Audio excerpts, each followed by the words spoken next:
عويسي wanaagsan kuna soo dhawaada xarunta wararka BBC ee London wararkeena waxa ugu waaweyn hal sugaha boqortooyada Sacuudiga ayaa booqasho 3 shay uga bilaabantay dalkan Britain iyadoo wax laga weydiin doono colaadda ka holcaysa dalka Yemen iyo doorka Sacuudiga sarkaal sare oo ka tirsan qaramada midoobay laanteeda xuquuqul insaanka ayaa sheegay in sababeynta Suuriya ee weerarka qowda uu yahay mid damiir xumo ah warbixin ayaanu idinka haynaa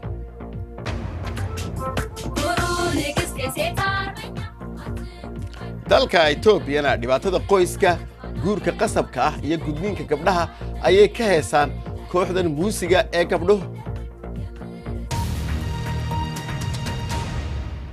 أمير كله دحالك بقرطوية السعودية العربية محمد بن سلمان أيها بوقنا يدل كان يوكي يسقوا مان تلقى ذي بقرده وحنا وضع هذا الله يلنا يا رئيس الوزراء دولة يوكي يدو السعودية جوارك تحولفوا استراتيجية أو مهمة لكن بوق الشذن صدق لما الموضوع خلاف أيها كتاجن يدو برنامج بحيو كان أهوبك أي يوكي كي بس السعودية يدقال كيمن أي دعيان فرحان محمد تبعاله أيها كورمية أمير محمد بن سلطان حالي أيو كسو دقي بريتن وحا سو دوي xogayaha arrimaha dibadda ee UK Boris Johnson London waxa uu doortay inay noqoto meeshii ugu horeysay ee uu booqdo dalalka galbeedka tan iyo markii uu xilka qabtay ololaha dhinaca bulshada ee booqashadiisa ayaa soo jiitay reer London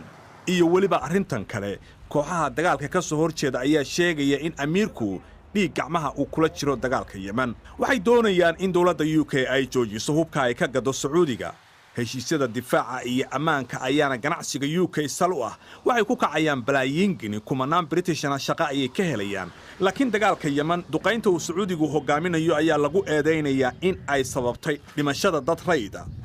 baarlamaanka UK ayaa la isku weydiinayaa in doorkooda xuquuqda ee liita Sacuudigu xulafo noqon karo As she makes her arms sales pitch marka ay hubka ka iibinayso miyay ugu baaqi doontaa amiirka dhaxalka leh inuu hakiyo xadgudubyada xuquuqda aadanaha uu Sacuudigu galayo xiriirka aan la leenahay Sacuudi Carabiya waa taariikhi waa mid muhiim ah waan la soo qaadi doonaa walaaceena xuquuqda aadanaha marka aan la kulmo amiirka dhinaca Sacuudiga amiirku waxa uu isbedel ka sameeyaa dalkiisa wuxuu u ogolaaday haweenka in ay baabuur wadi karaan shineemooyin iyo goobo madadaalo ayaa la furay waxa kale oo uu doonayaa in dhaqaalaha aan lagu koobin oo kaliya shidaalka taasi macnaheedu waxa weeye in maalgashiga Britain iyagoo isku diyaarinaya inay ka baxaan EU dawladda UK inay doonayso kor inay u qaado xiriirka ganacsi ee wadankan Carbeed laakiin Amiir Maxamed ma ahan dimuqraadi wuxuu xiray in ka badan 200 Sacuudiyaan ah oo magac leh oo musuqmaasuq uu ku eedeeyay dadka dhaliila waxa ay leeyihiin dilka qoorgoynta ayaa kordhay ilaa xilka uu qabtay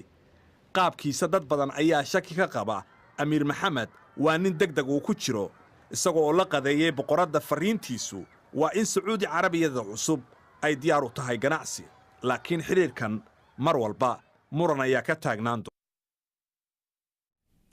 faahfaahin dheeraad oo ku saabsan warbixintan iyo kuwa kaleba waxaad ka heli kartaa bogga BBC Somali adigoo ka galaya mobilkaaga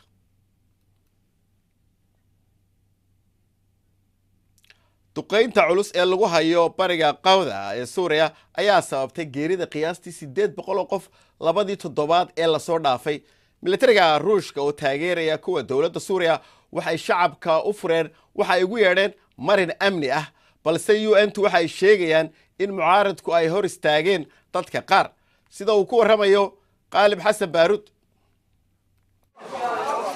waa maalin kale iyo bariga quuta waa geeri iyo burbur Amani Balor waxay dhakhtar ka tahay cisbitaal aan rasmi ahayn BBC-da ayaa la socotay shaqadeeda qaar ka mida maalmihii ugu xumaa muuqaaladani waa kuwa loo duubay BBC-da maadaama ay dawladda Syria u ogolayn dalkeeda dhakhtar Amani iyo shaqaalaha kale hadda waxay daweynayaan dad ku dhaawacmay duqeyn cirka ah duqeynta waxaa ku dhintay in ka badan 20 qof cisbitaalkan waxaa ka buuxa dad dhaawac ah oo ay ku jiraan haween iyo caruur bukaanka waa dhaawacyo kala duwan sida maskaxda lafa jajabay iyo xubinno go'ay ilmaha gacanta ayaa laga jaray caruurta qaarkood waxa ay qabaan dhaawacyo xunxun dhakhtar Amani waxay baadhaysaa wiil meyd ahaan loogu keenay waxay ka heshay halbowle shaqaynaya waxay isku dayaysaa inay ka neefiso waxaana loola cararay qaybta bukaanka liita laakiin waxay ahayd rajo beena 3 saacadood gudahoodna wuu dhintay waa meel eeri go'ana oo ay ku hareeraysan tahay dhibaato noloshuna waxay ku soo ururtay dhowr shay oo muhiim ah waa maanta noolow si aad fursad kale u heshid berri dhanka furinta dagaalka ciidamada Suuriya waxaa dabada ka riixaya Ruushka quwadaha mucaarad xididada ayaa loo siibay Yuri Yatashenko waa generaal Ruush ah waxa uu noo sheegay in ciidankiisu ballan qaadayo amniga dadka rayidka ah waxa kale oo uu sheegay in dagaalyahanadu la bixi karaan hubka fudud ciidamada Ruushku waxay ka dhex muuqdaan goobaha dagaalka Moscow waxay ciidamada Suuriya ugu deeqday saanad iyo ciidan ay ku qabsadaan dhulka mucaaradka aagga hore ee bariga Quuta ciidamada badankoodu waa Suuriyaan laakiin waxaa barbar taagan kuwa Ruushkuna hadda waa quwadda ajnabiga tan ugu muhiimsan dagaalka Suuriya bal markan aynu eegno qodobada kale ee ku jira wararka maanta dawladda Britain ayaa yeelanaysa kulan degdeg ah iyagoo gorfeynaya baaritaanka socda ee ka hortagga argagixisadu ay isbaarayaan ee la xidhiidha sumaynta laga shakiyay in lagu sameeyey basaas hore oo Ruusha iyo inanu dhalay Sergey iyo Yulia ayaa ku sugan xaalad adag iyagoo jiifa cusbitaal ku yaala Salisbury bilayska ayaa ogaaday waxa loo isticmaalay shilkani iyagoo hadli doona dhawaan waxaa jira warar sheegaya in ururka al-shabaab uu ka digay in garoomada kubadda cagta qaybo ka mid ah magaalada Muqdisho in ka badan 20 garoon oo kubadda cagta lagu ciyaaro ayaa loo maleynayaa inay amarka qaateen dhinaca kalena dawladda federaalka Soomaaliya ayaa sheegtay inaan horumarinta isboortiga loo joojinaynin hanjabaadda ururka al-shabaab dalka Sierra Leone waxaa goor dhaweyd soo xidhmay goobaha codbixinta iyadoo 3 milyan oo qof ay xaq u leeyihiin inay codeeyaan waxaa la dooranayaa madaxweyne iyo baarlamaan cusub madaxweynaha Sierra Leone Ernest Bai Koroma ayaa xilka ka degaya madaxweyne Donald Trump wuxuu si taxadar leh uga jawaabay suuragalnimada in Kuuriyada Waqooyi joojiso nuclearka iyadoo taa ku bedelanaysa damaanad qaad xagga amniga ah Kuuriyada Koonfureed ayaa sheegtay in qodobkaas la soo qaaday markii mas'uuliyiintoodu ay Pyongyang kula kulmeen Kim Jong-un Ismaan Cabdi Xasan ayaa ka waramaya waxay caadiyan ahayd dagaal ka yimid hogaamiyaha Kuuriyada Waqooyi balse hadda ah soo dhaweyn diiran telefishinka dawladda ayaa laga sii daayay muusig soo dhaweyn ah markii uu salaamayay Kim Jong-un wafdiga Kuuriyada Koonfureed wuxuu si toos u sheegay in dalkiisa uu joojinayo hubka nuclearka haddii uu Maraykanka ka helayo damaanad qaad ammaan waa markii ugu horreysay uu soo jeediyo heshiis caynkan ah iyo sidoo kale in uu joojinayo tijaabada gantaalada inta ay wada hadalladu socdaan la yaab ma ahan in mushkiladan muddada dheer soo jirtay lagu dhammeeyo qodobadan fiican waa qorshihii ugu muhiimsanaa 10 sano jawaabta madaxweyne Trump ee Washington ka timidna waxay ahayd mid taxadar leh oo uu ku qanacsan yahay maxaad ka geysatay wada hadallada saaxiibtinimo ma aniga maya waxay la tahay cidina inaanay fahmin markii kaftankaasi aan sameynayay laakiinse waxaan u malaynaa inay ka dhab tahay waxaana ay runtii dhab uga noqotay waxa weeyaan tallaabooyinka aanu qaadnay hadday tahay cunaqabataynta aanu saaray Kuuriyada Waqooyi iyo haddii ay tahay gacanta aanu ka helnay saaxiibadayo ee Shiinaha taasoo weliba aanu qabno inay wax badan Shiinuhu samayn karayaan tijaabada gantaalada Kuuriyada Waqooyi waxay caqabad ku noqotay siyaasadda arrimaha dibadda ee maamulka Trump wuxuu kaga jawaabay cunaqabatayn iyo wada hadal adag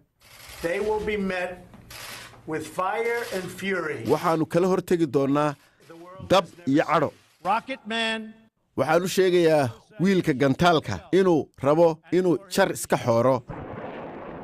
bisha dambe ayaa la arki doonaa dhoolatus military oo ay wadajir u samaynayaan Maraykanka iyo Kuuriyada Koonfureed waxayna Pyongyang markasta u aragtaa diyaargarow dagaal Washington ayaa mar kale caddaysay in tallaabo military ee qorshaha ugu jirto ilaa ay ka arkayso Kuuriyada Waqooyi oo qaada tallaabo dhab ah oo muuqata caawiyo ciyaarahana tababaraha Liverpool Jurgen Klopp ayaa sheegay inay u qalmaan inay soo gaadhaan 8 ugu dambeeya horyaalka Yurub. xalay Porto ayay isku mari waayeen eber waxay u gudbeen lugta labaad kadib markii 5-0 ay ku soo badiyeen. Real Madridna waxay garaaceen Paris Saint-Germain 2-1. tartanka horyaalka UEFA ayaa caawa sii soconaya iyadoo laba kooxood oo kale ay caawa ku loolamayaan inay meel ka helaan wareegga dambe. Manchester City ayaa meel fiican taagan 4-0 ay lugtii hore kaga soo guuleysteen FC Basel oo ay soo jiideen. caawa kooxda Swiss-ka ayaa marti u ah. dhanka kalena kooxda weyn ee Talyaaniga Juventus ayaa London Tottenham ku soo dhaweynaysa 2-2 ayay ku kala baxeen lugtii hore. bal xagga muusigana kooxda gabdhaha fanaaniinta ee Yenya la yiraahdo ayaa dadka la wadaagaya fariimo siyaasadeed kadib sanad markii ay waayeen deeqdii ay ka heli jireen dawladda dalkan UK. waxay heesahooda diiradda ku saarayaan xadgudubka galmada iyo gudniinka. BBC-da ayaa kala hadashay sida ay dhibaatadaasi kaga badbaadeen kooxdan Ethiopiaanki.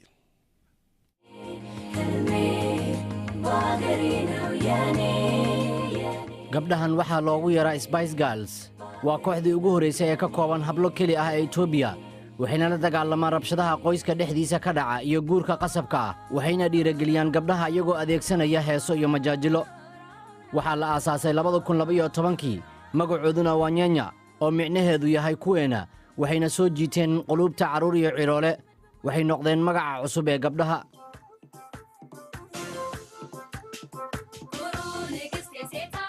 balse sanadkii tagay waxaa qabsatay caqabad. hay-adda horumarinta caalamka ee UK ayaa la noqotay ballanqaadkii maalgelinta ee kooxda kadib warar xun oo ay faafiyeen warbaahinta Britain.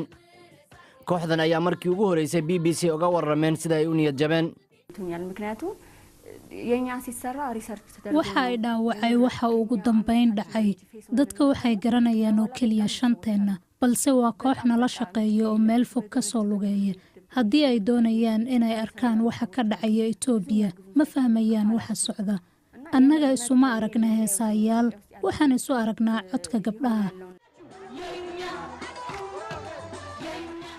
waxaa muranka saldhig u ahaa dhaqaalaha David ee Nyanya waxayna siiyeen $12 milyan oo dollar 2012 ilaa 2018.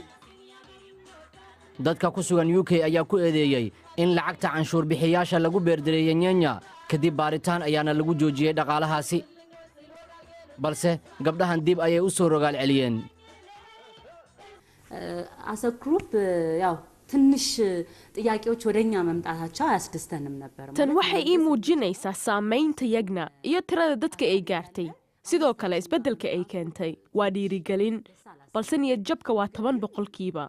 90 kale waa awood aan wax badan ku samayn karno. waxaan ka fikiraa inaan isbeddel keennay wax kale ma jiraan. way og yihiin in shaqadooda ay saamaysay sinaan la'aanta mushaarka ragga iyo dumarka iyo ololaha Me Too ee caalamka ku baahay. waxayna aaminsan yihiin inay arrintaa la xiriirto Itoobiya. dumarka Itoobiya waxaan u nahay awood, rajo iyo jacayl asaasa carruurnimadooda. waa inay si xor ah u muujiyaan dareenkooda. waxaan doonaynaa in bulshada ay fahanto ayna dhagaysato baahidooda dhaqaale iyo caawinta horumarkooda. waxaan ka shaqaynaynaa in la helo dumar awood leh. dadka qaar Nyanya waxa ay u arkaan kuwa caan noqonaya laakiin kooxdan waxay isu arkaan dad ku dayasho mudan oo ku sugan dal gabdhaha aysan waxba ku lahayn dhaqaalaha iyo bulshada taas oo ka sareysa muusiga. ugu dambeyntiina caawa waxaan idinkaga tegayaa burburka markabkii ugu horreeyay ee diyaaradaha xambaara ee Mareykanku lahaayeen ee la odhan jiray USS Lexington. waxaa laga helay bariga Australia 67 sano kadib. waxa uu badda quusay in badan oo halkaasi lagu muujiyay kamaradaha sida ay markabkaasi oo halkaasi ugu jirto ilaa waqtigaasi. intaasi ayaanu kusoo gabagabeynaynaa barnaamijkeennii caawa. waa ku mahadsantiin daawashadiina. waxaan idin leeyahay nabadgelyo.